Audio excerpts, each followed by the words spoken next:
First contact. Admiral Zorthal stood on the command deck of the Imperial flagship, his four eyes fixed on the blue-green planet displayed on the main screen. After thousands of years exploring the galaxy, the Empire had finally discovered this isolated world called Earth. Primitive, but interesting, Zorthal noted, his scaled skin reflecting the soft lights of the bridge. They've barely managed interplanetary travel, yet they've developed remarkable technology for their level. The science officer approached with a datapad. They call themselves humans. They've united their planet under a single government only 30 years ago, still prone to internal conflicts, but showing rapid advancement.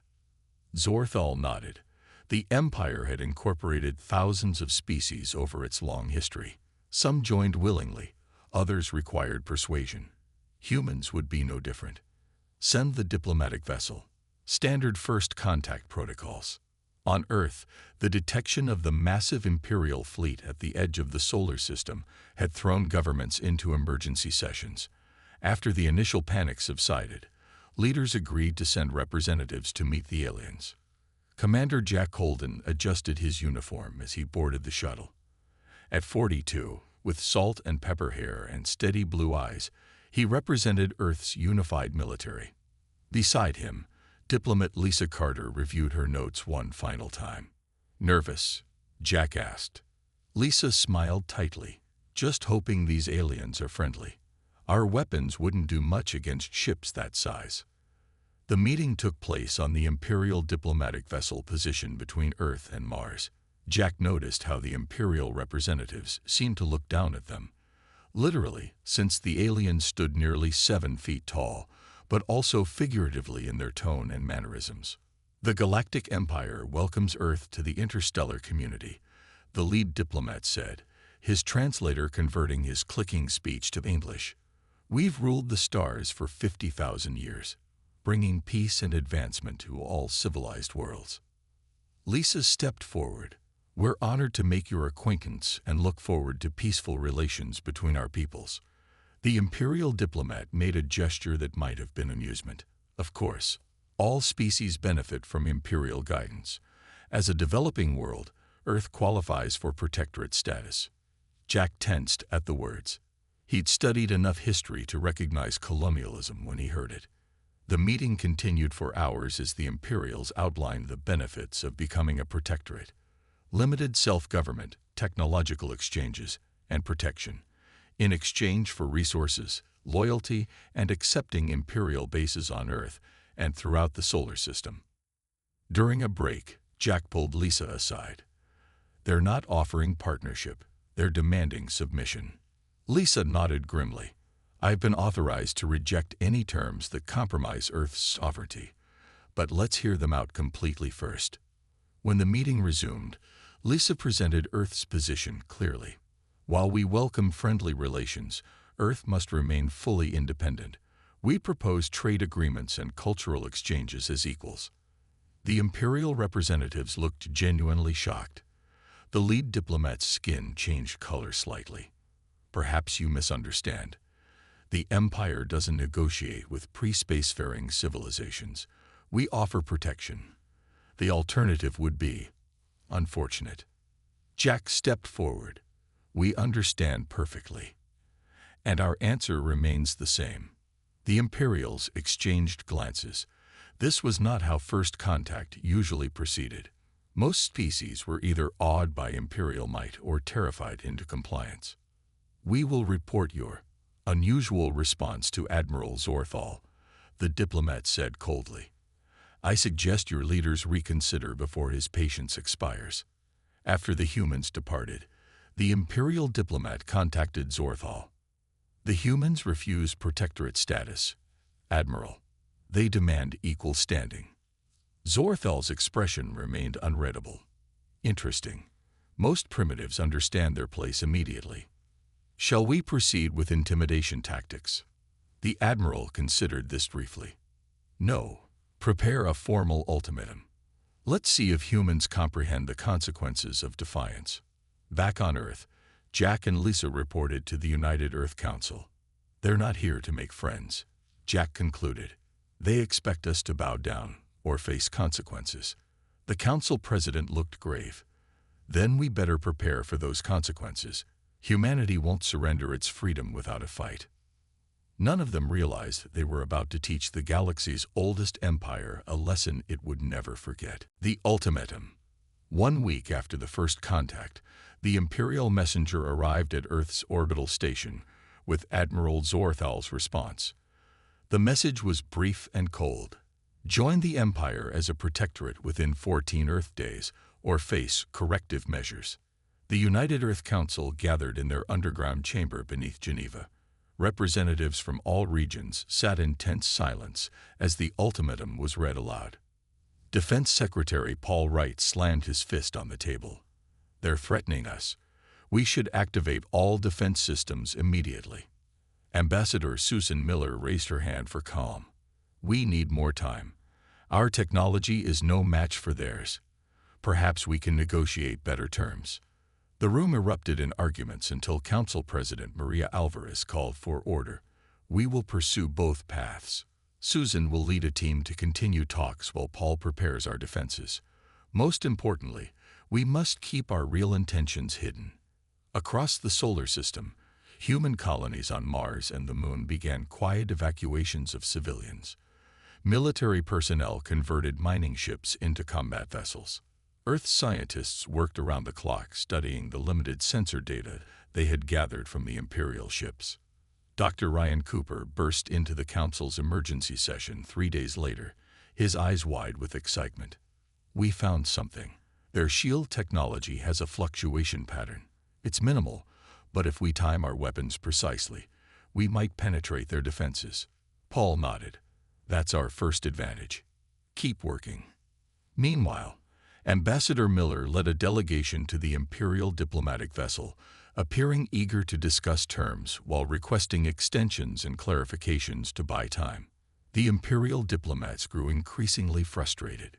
Your species lacks proper respect, the lead diplomat hissed. Admiral Zorthal's patience wears thin. Susan bowed slightly. We mean no disrespect. Our government structure requires consensus, which takes time. Perhaps if we could meet the Admiral in person.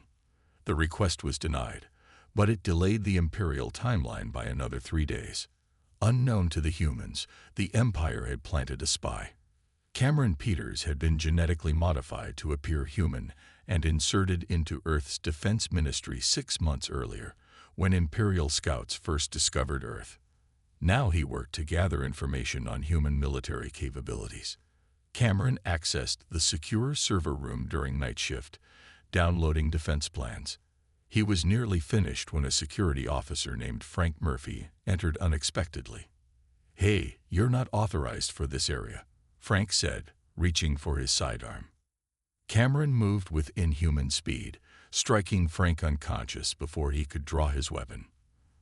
The alarm system activated, forcing Cameron to flee with only partial information. His extraction ship barely escaped Earth's orbit as defense systems came online. Admiral Zorthal reviewed the incomplete intelligence with disappointment. Their technology is primitive as expected, but their defense strategy seems unusual. They're dispersing assets rather than concentrating them. His tactical officer nodded. Based on our spies report, they have minimal orbital defenses. Their ground-based weapons cannot harm our vessels. Then we proceed as planned. Zorthal decided. A single strike on their orbital infrastructure should demonstrate our power. When they surrender, we'll be merciful. On Earth, the Council received word of the spies' escape. They'll know some of our plans, Paul warned, but not everything. Chief of Operations Linda Hayes smiled slightly. Good thing we fed him misleading information. Our real defense grid remains hidden. President Alvarez looked at the faces around her. The Empire thinks we're primitive and disorganized. They expect an easy victory. She paused. That's exactly what we want them to think. As the 14-day deadline approached, humanity appeared to be scrambling in panic while making weak appeals for more time. Behind this facade, Earth's forces were ready and waiting. The trap was set. The Empire would learn that humans were unlike any species they had ever encountered. First strikes. The Imperial attack began precisely as the ultimatum expired. 20 warships appeared in Earth's orbit, positioning themselves above major cities and space installations. Admiral Zorthel addressed Earth's leaders from his flagship. Your time has ended. This disciplinary action will demonstrate the cost of defiance. Surrender now to minimize casualties. President Alvarez made a show of panicked deliberation before responding. Please, we need more time to consider your terms. Time has expired, Zorthel replied coldly. The Imperial ships fired brilliant energy beams at Earth's visible orbital stations. Explosions lit up the night sky as debris scattered across space. Citizens watching from below gasped in horror, unaware of the true situation. Zorthel watched with satisfaction as Earth's primitive defense satellites crumbled. His victory was so certain that he failed to notice unusual energy readings appearing throughout the solar system. Defense Secretary Paul Wright stood in Earth's hidden command center deep beneath Wyoming's mountains. All units, execute Operation Hornet's Nest. Across Earth's orbit, hidden defense platforms emerged from stealth fields. These weapons had been disguised as space debris or concealed in abandoned satellites. Simultaneously, ships rose from the dark side of the moon, their engines previously cold to avoid detection. Captain Alan Foster commanded the lead vessel of Earth's secret fleet. All ships target Imperial vessels at the synchronized points. Fire on my mark. Chief Engineer Olivia Grant had discovered that Imperial shields pulsed at regular intervals. For a fraction of a second, they weakened at predictable points. Her targeting system, installed across Earth's defense network, was calibrated to this precise vulnerability. Mark, Ellen ordered. Hundreds of missiles and energy beams struck the Imperial ships at exactly the same moment. The synchronized attack overwhelmed the shields at their weakest points. 3 Imperial destroyers erupted in flames. 7 more suffered critical damage. Admiral Zorthel staggered as his flagship shuddered from multiple impacts. Impossible. Where did these weapons come from? Report. His tactical officer struggled to make sense of the data. Human vessels approaching from multiple vectors. They're using some kind of adaptive targeting system that's penetrating our shields. In the Mars orbit, a second human fleet revealed itself. These ships were smaller but faster, darting between Imperial vessels and firing precisely at engine sections and weapon ports. The Imperial formation broke as captains tried to respond to threats from multiple directions. Their training had prepared them for conventional space battles, not this chaotic guerrilla warfare. Regroup at coordinates Alpha 6, Zorthel commanded. 10 of his remaining ships attempted to form a defensive sphere, only to find human vessels had anticipated this standard Imperial tactic. Alan Foster's voice came through on all frequencies. This is Captain Foster of Earth Defense Force. Your standard maneuvers are predictable, Admiral. We've studied them thoroughly. From Earth's surface, missile silos hidden in mountain ranges across the planet launched their payloads. Unlike conventional missiles, these carried Olivia Grant's shield disruptors, devices that amplified the natural fluctuations in Imperial defenses. 3 more Imperial ships fell to the combined assault.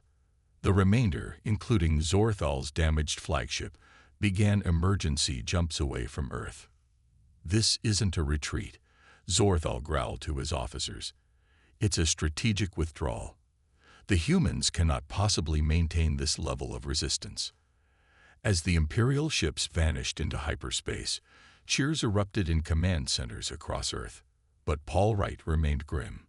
They'll be back with a larger force. This was just their disciplinary action. Next time, they'll come to conquer. President Alvarez nodded. Then we use this time to prepare.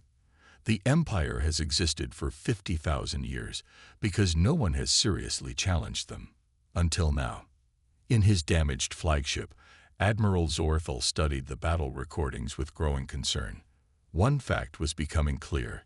The Empire had greatly underestimated these humans. The response. The Galactic Empire had not faced a serious military defeat in over 2,000 years. Admiral Zorthal's unexpected retreat from Earth sent shockwaves through Imperial Command. The High Council convened an emergency session aboard the capital world of Tyndaris. "These humans are more dangerous than we anticipated," Zorthal admitted to the assembled warlords. "They hid their true capabilities and lured us into a trap." Supreme Commander Vexcor's face darkened with rage. "One primitive world cannot be allowed to defy the Empire. I will personally lead our response."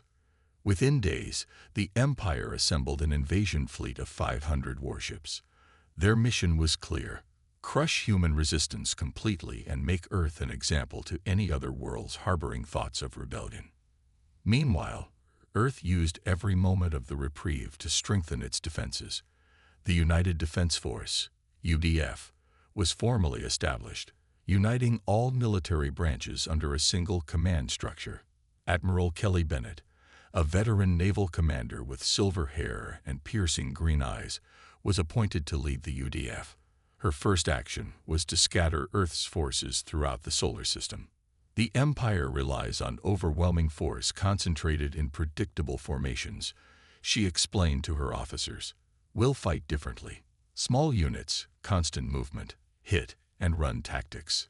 Earth scientists worked frantically to adapt captured Imperial technology. Dr. Nathan Hill led the team reverse engineering the faster-than-light drive from a damaged Imperial shuttle.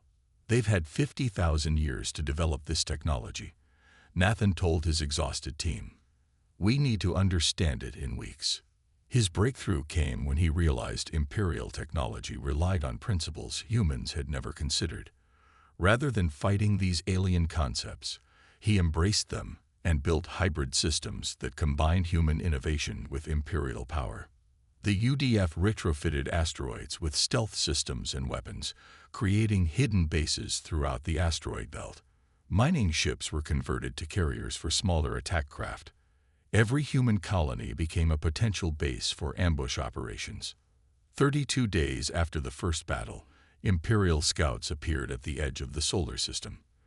The main fleet followed just hours later. "They're heading straight for Jupiter," reported Lieutenant Eric Daniels from an observation post on Callisto. "At least 300 ships in the vanguard." Admiral Bennett nodded grimly. "They're hoping to secure a forward base in Jupiter's orbit." Exactly as we predicted. Bennett had positioned her forces carefully. As the Imperial fleet approached Jupiter, they found no resistance. Scanners showed only minimal activity around Jupiter's moons, suggesting the humans had abandoned their outer colonies. Imperial Commander Vexcor smiled coldly. "They've retreated to defend their homeworld." Predictable and futile. His confidence shattered when UDF ships suddenly emerged from within Jupiter's upper atmosphere. Human scientists had developed shields capable of withstanding the gas giant's crushing pressure, allowing their vessels to hide where no Imperial ship could follow. Simultaneously, the seemingly abandoned moons revealed hidden launch bays as smaller attack craft poured out by the hundreds. Multiple contacts from all vectors. An Imperial officer shouted as alarms blared across the fleet. The UDF ships didn't engage directly with the larger Imperial vessels.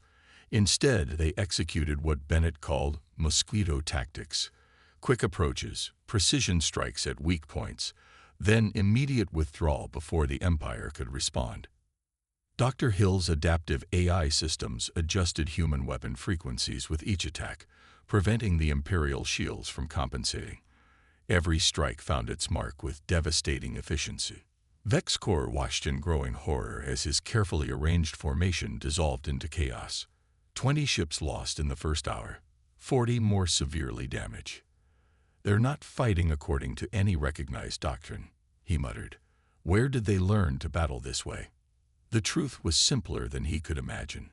Humans had spent centuries fighting each other, developing guerrilla tactics and asymmetric warfare out of necessity. The Empire, unchallenged for millennia, had forgotten how to fight an enemy that refused to follow conventional rules of engagement. By the battle's end, the Imperial fleet retreated once again, leaving a third of their ships destroyed or captured. Earth had won another victory, but everyone knew the war had only just begun. The turning point, The Emperor himself addressed the High Council after the humiliating defeat at Jupiter. His ancient voice carried across the ornate chamber on Xinduris. In 50,000 years, no species has dared resist us twice. These humans have forgotten their place in the cosmos. Deploy the Elite Guard. The Elite Guard was the Empire's most feared fighting force. They had crushed rebellions across 100 worlds, always returning victorious. Their black ships and specialized troops were reserved for only the most serious threats. Commander Draz Volk of the Elite Guard bowed deeply. The humans will kneel or perish, my Emperor. I require just 300 ships. On Earth, the mood was cautiously optimistic after their second victory, but leaders knew the Empire would return stronger than before. Intelligence suggested the next Imperial force would arrive within weeks.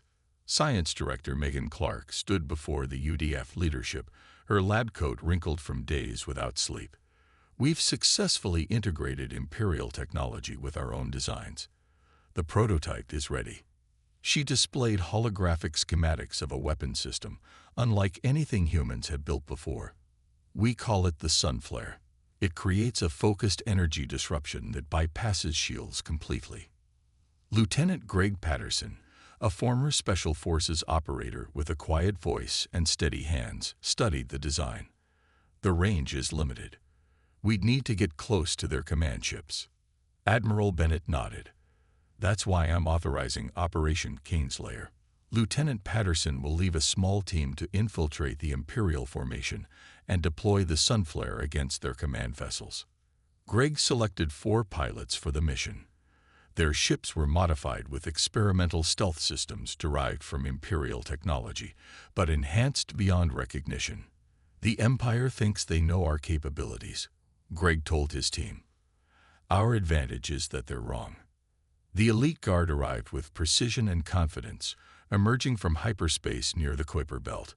Their black ships formed a perfect attack formation, protected by overlapping shield systems. Commander Draz Volk addressed Earth directly. Your resistance ends today. Surrender to Imperial authority or be reduced to ash. Earth's response was silence. No ships rose to meet the Elite Guard. No transmissions replied to the ultimatum. Draz Volk frowned. Advance toward the inner system. Maintain alert status. As the Imperial formation moved inward, sensors detected no human activity. Planetary defenses remained offline. The silence was unnerving even to the battle-hardened Elite Guard. Perhaps they have finally accepted their fate, Draz Volk suggested, though he didn't believe it. His suspicion proved correct when Greg Patterson's team activated their engines from hiding places within the Kuiper Belt itself. The 5 small ships had buried themselves within comets, completely invisible to Imperial scanners. Execute approach pattern Delta, Greg ordered quietly. Maintain calm silence. Their ships slipped between Imperial vessels like ghosts, exploiting sensor blind spots that Dr. Clark's team had identified. The Empire's formation, while impressive, created predictable gaps that Greg's team navigated with practiced precision.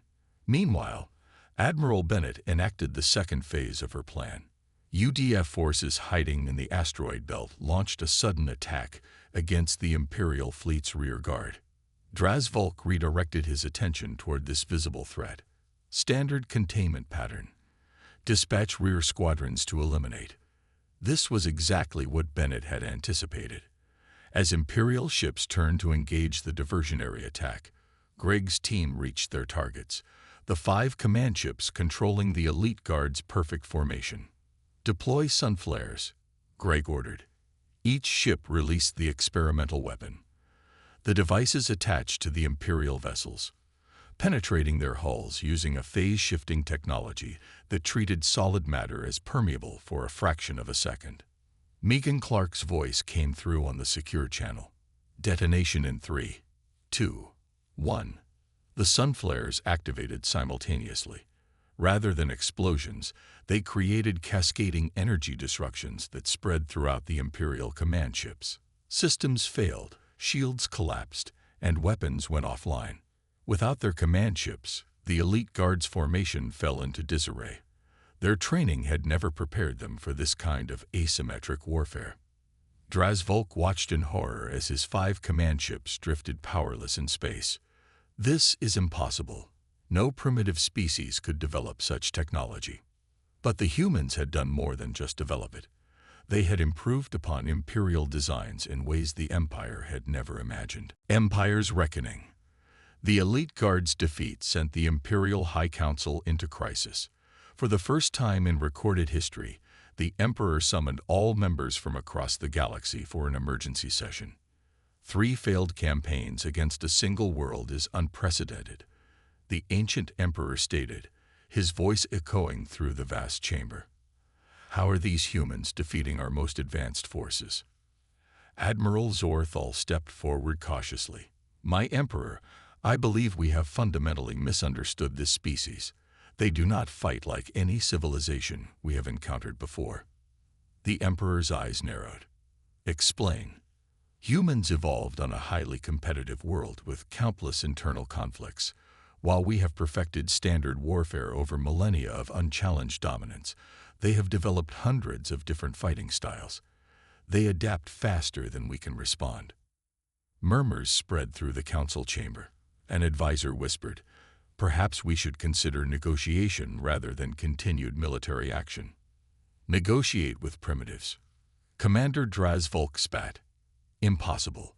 We must unleash our full might. Bombard their world from a distance. Show no mercy. The Emperor raised a hand for silence. We will assemble our greatest fleet, one final campaign to end this challenge to our authority. While the Empire debated, Earth took the offensive. Admiral Bennett had studied Imperial communication systems and determined they were vulnerable to intrusion. She appointed Tactical Officer Kate Martinez to lead a bold new strategy. Kate was younger than most UDF commanders, with short dark hair and intense focus. Her specialty was asymmetric warfare, and she had developed a plan to strike the Empire where it never expected. The Empire believes this war will be fought in our solar system, Kate explained to the UDF command. They don't expect us to take the fight to them. Using captured Imperial navigation data, Kate led a small fleet of Earth's most advanced ships into Imperial territory. Their targets weren't military installations but communication hubs connecting the Empire's thousands of subject worlds. When Imperial citizens on dozens of worlds suddenly received transmissions showing the Elite Guard retreating from human forces, the psychological impact was immediate. Species that had lived under Imperial rule for generations began questioning their master's invincibility. The first worlds to openly rebel were in the Centauri sector. 3 planets declared independence within days of each other. Imperial forces, already stretched thin by preparations for the final assault on Earth, struggled to respond. On the Imperial capital, reports of spreading rebellion shocked the High Council. How are they doing this? Drazvolk demanded. Our control systems should prevent any such transmissions. Zorthal reviewed the data with growing alarm. The humans have somehow adapted our own communication technology against us. They're broadcasting evidence of our defeats throughout Imperial space. The Emperor's voice cut through the panic. Enough. We will crush these humans once and for all. Dispatch the Grand Armada immediately. The Grand Armada represented the Empire's full military might, over 1,000 warships gathered from across Imperial territory. They assembled at Proxima Centauri, the staging ground for their final assault on Earth. Kate Martinez detected the massive fleet gathering near Earth's neighboring star. Rather than retreat, she recognized an opportunity. All ships, prepare for Operation Thunderclap, she ordered. Her small fleet positioned themselves at the edge of the Proxima system, hidden behind the system's outer planets. As the Grand Armada completed its formation, preparing for the jump to Earth, Kate's ships launched a precisely targeted attack. They didn't aim for the Imperial vessels themselves, but for the navigational beacons the Empire used for coordinated faster-than-light travel. The beacons exploded simultaneously, throwing the carefully arranged Imperial formation into chaos. Ships attempting to jump to light speed found their calculations suddenly invalid. Some collided as their formation collapsed. Others jumped to random coordinates across the galaxy.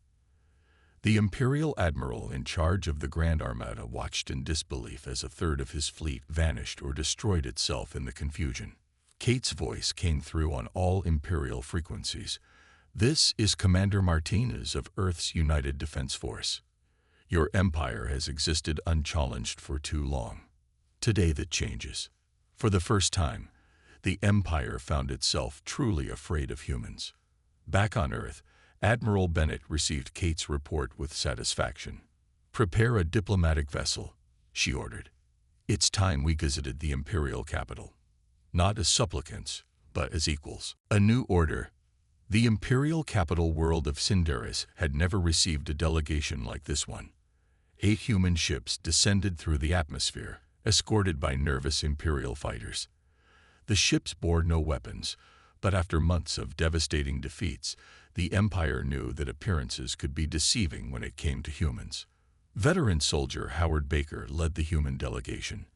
At 63, his weathered face and calm demeanor reflected decades of military service. Now he served as Earth's chief negotiator in the most important diplomatic mission in human history. "Remember," Howard told his team as they prepared to disembark, "we're not here to humiliate them. We're here to build a future where both our peoples can coexist."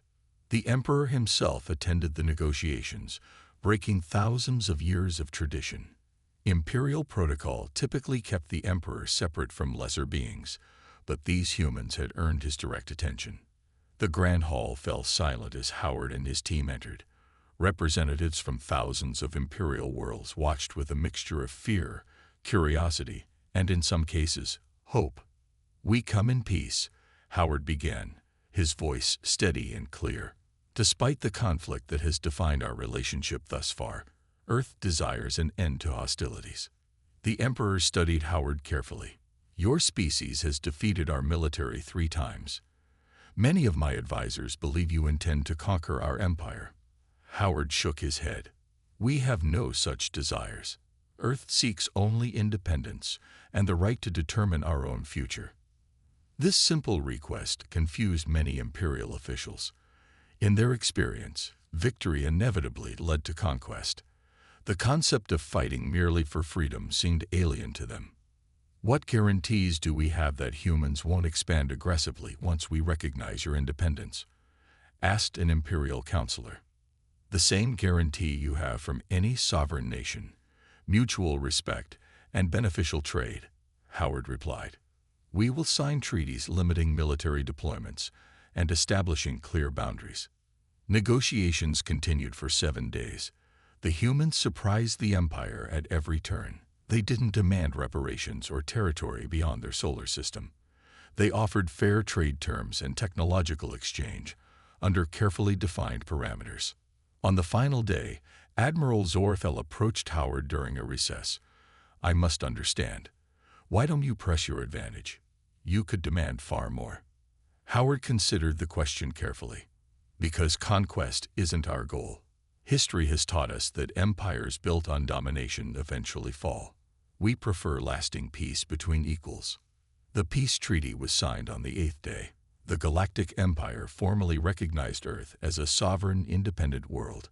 In return, humans agreed not to share their military innovations with rebellious Imperial worlds.